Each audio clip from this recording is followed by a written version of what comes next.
السلام علیکم ورحمۃ اللہ وبرکاتہ و مغفرت. میرے بھائی میرے دوست، آج عید کا دن ہے. آپ لوگوں کو صبح صبح عید مبارک ہو. تو میرے بھائی میرے دوست، میں آپ لوگوں کو بتلا دوں کہ آج ہمارے حضرت مولانا مفتی خلیل صاحب دامت برکاتہ ابھی بیان فرمائیں گے، جو آپ حضرات کو ان سے ملوائیں اور ان کی بیان سنوائیں. اور سب سے بڑی بات یہ ہے کہ عیدگاہ کے اندر میں جو حضرات بیٹھے ہوئے ہیں ان لوگوں سے بھی ملاقات کرا دوں آپ لوگوں کو. جو آپ حضرات کہیں دور دراز میں ہیں وہ لوگ آ کے ملاقات کریں، اس ویڈیو کے ذریعے سے دیکھیں اور لائک کریں اور شیئر کریں. کہ بیان کیسا لگا میرے بھائی میرے دوست. میرے گاؤں کا یہ شان ہے. اس سے پہلے ہمارے حضرت مولانا اختر صاحب نور اللہ مرکزہ تھے اتنے دنوں سے، ان کے بعد سے انہوں نے کمان سنبھالی ہے.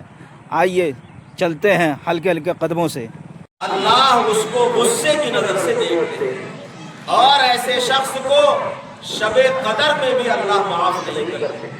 شب قدر میں بھی ایسے شخص کو اللہ معاف نہیں کرتے. اس لیے شیطان کی طرف سے جو دل کے اندر کجی کے خیالات آتے ہیں، جو ایسی چیزیں آتی ہیں کہ اپنے بھائی کو نقصان پہنچانے کا ارادہ کیا جائے، اس کی کسی پریشانی پر خوش ہوا جائے، اس سے بات چیت کو بند کیا جائے، اس سے قطع تعلق کو باقی رکھا جائے، یہ سب شیطان کی طرف سے ہے. شیطان کی طرف سے جو چیز آئی ہے اس کو ختم کرنے کا اہتمام کرنا چاہیے.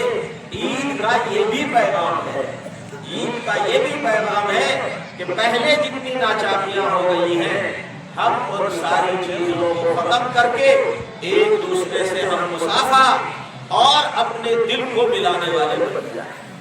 یہ عید کا پیغام ہے.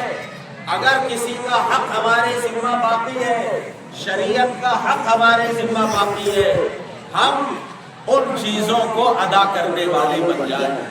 مالی حقوق ہے، کسی کا ہمارے ذمہ میں حق باقی ہے، ہم نے پیسہ لیا، قرضہ لیا، یا کسی کو ہم نے زمین بیچ دیا، لکھنے کی باری آئی تو آگے پیچھے ہم کر رہے ہیں، پیسہ آگے پیچھے ہم کر رہے ہیں. تو جس وقت میں خرید و فروخت کا معاملہ ہوا ہے وہی اصل بنیاد ہے، اور اسی پہ کا اعتبار کیا جاتا ہے. ہم خوش دلی کے ساتھ اگر آپ کو وہ دے دیتا ہے وہ الگ چیز ہے، لیکن زبردستی اور زیادتی کرنے کے ساتھ اگر کوئی معاملہ کرتا ہے شریعت کی نگاہ میں وہ جھوٹا ہے اور وہ گناہ کا ذریعہ اور سبب بنتا ہے. اس لیے اپنے معاملات کو درست کیا جائے. شریعت کا حق ہے، شرعی اعتبار سے کوئی زمین کوئی جائیداد اللہ کے راستے کی ہے تو ہم کو وہ چیز اللہ کے راستے میں دے دینی چاہیے. آج بظاہر یہ لگتا ہے کہ کوئی سی چیز ہمارے پاس آ جائے گی تو ہمارا گزر بسر صحیح ہوگا، لیکن یاد رکھیے ہم ایمان والے ہیں، اللہ پر ہمارا توکل ہے، اللہ ہی رازق ہے، اللہ ہی مالک ہے، وہی روزی دیتے ہیں، وہی زندگی گزارنے کے اسباب دیتے ہیں. اللہ کے حکم پر ہم اگر چلیں گے تو اللہ ہمارے لیے راستہ کھول کے چلے جائیں گے.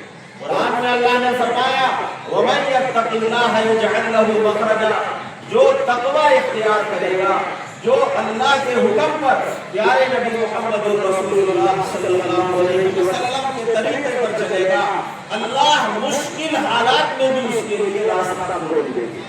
اللہ مشکل حالات میں بھی اس کے لیے راستہ کھول دے گا. اس قوی اعتماد کی ضرورت ہے، اس بلند حوصلے کی ضرورت ہے. انشاءاللہ ہمارے لیے راستے کھلتے چلے جائیں گے.